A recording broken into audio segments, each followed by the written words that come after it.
ಜೊತೆಗೆ think and grow rich ಅಂತ ಒಂದು ಪುಸ್ತಕ ಇದೆ ನೆಪೋಲಿಯನ್ ಹಿಲ್ ಅವ್ರದ್ದು. ಕನ್ನಡದಲ್ಲೂ ಇದೆ ಎಲ್ಲ ಪುಸ್ತಕಗಳು, ಇದನ್ನು ಇಂಗ್ಲೀಷಲ್ಲೇ ಓದಬೇಕು ಅಂತಲ್ಲ, ಕನ್ನಡದಲ್ಲೂ ಅವೈಲೇಬಲ್ ಸೆಲ್ಫ್ ಹೆಲ್ಪ್ ಬುಕ್ಸ್ಗಳು ಅಂತ. ಅಟ್ಲೀಸ್ಟ್ ನೀವು ಯುವಕರಿದ್ದೀರಲ್ಲ, ಬರೀ ಆ ಹಿಸ್ಟ್ರಿ, ಎಕಾನಮಿ, ಪೊಲಿಟಿ ಓದೋದ್ರ ಜೊತೆಗೆ ನಿಮಗೇನೋ ಬೋರ್ ಆದಾಗ ಯಾವುದೋ ಟಿ ವಿ ಆನ್ ಮಾಡಿಕೊಂಡು ಬೇಡದ ನ್ಯೂಸು, ಸೀರಿಯಲ್ಲು, ಸಾಂಗ್ಸ್ ನೋಡೋ ಬದಲಿಗೆ ಒಂದು 5-5 ಪುಟ 3-3 ಪುಟ ಓದ್ರಿ ಇಂಥ ಪುಸ್ತಕಗಳು. 5am ಕ್ಲಬ್ಬು, ಸಿರಿತನಕ್ಕೆ 13 ಹೆಜ್ಜೆ ಅಂತ ಇದೆ, ಥಿಂಕ್ ಆ್ಯಂಡ್ ಗ್ರೋ ರಿಚ್ ಇದೆ, ಸಿರಿತನಕ್ಕೆ 13 ಹೆಜ್ಜೆ ಅಂತ ಈ ಪುಸ್ತಕ. ಅದ್ಭುತವಾದ ಪುಸ್ತಕ, ಒಬ್ಬ ವ್ಯಕ್ತಿಯನ್ನು ಬದಲಾಯಿಸುವಂಥ ಅಮೋಘ ಶಕ್ತಿ ಇರುವಂಥ ಪುಸ್ತಕ.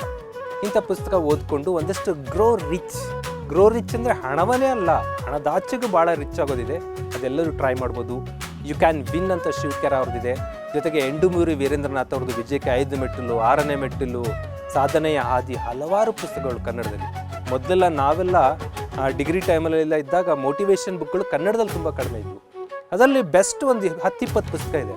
20 ಪುಸ್ತಕ ಓದಬೇಕಂತಲ್ಲ, ಒಂದು ಪುಸ್ತಕ ನೀವು ತೆಗೆದುಕೊಂಡು ಹೋದ್ರಿ ಆಟೋಮೆಟಿಕ್ಲಿ ರೀಚಾರ್ಜ್ ಆಗ್ತಾ ಹೋಗ್ತೀರಾ. ಎವ್ರಿ ಡೇ ನಿಮಗೆ ಯಾರೋ ಮೋಟಿವೇಟರ್ ಬಂದು ನಿಮ್ಗೆ ಹಾಗಿರಬೇಕು ಹೀಗಿರಬೇಕು ಅನ್ನೋ ಬದಲು ನೀವು ಸೆಲ್ಫ್ ಮೋಟಿವೇಟ್ ಆಗಬೇಕು. That is called self help book ಅಂತ ಇವು.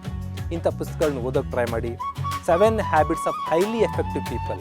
ಏನು ಲಾಸ್ಟ್ ಇಯರ್ ನಾನು ಟೈಮ್ ಮ್ಯಾನೇಜ್ಮೆಂಟ್ ಅಂತೇಳಿ ದಿನಚರ್ಯ ಅದು ಇದು ಎಲ್ಲ ಕಾನ್ಸೆಪ್ಟ್ ಮಾತಾಡಿದ್ದಲ್ಲ, ಅದೆಲ್ಲ ಈ 7 ಹ್ಯಾಬಿಟ್ಸ್ ಪುಸ್ತಕದಿಂದ ತೆಗೆದುಕೊಂಡು ಮಾತಾಡಿದ್ದೆ. ಅನ್ಪೋಸ್ಟೆಡ್ ಲೆಟರ್ ಅಂತೇಳಿ, ಇದು ಒಂದು ಅದ್ಭುತವಾದ ಪುಸ್ತಕ, ಇದು ಕನ್ನಡದಲ್ಲಿ ಅವೈಲೇಬಲ್ ಇದೆ, ಅನ್ಪೋಸ್ಟೆಡ್ ಲೆಟರ್ ಕೂಡ.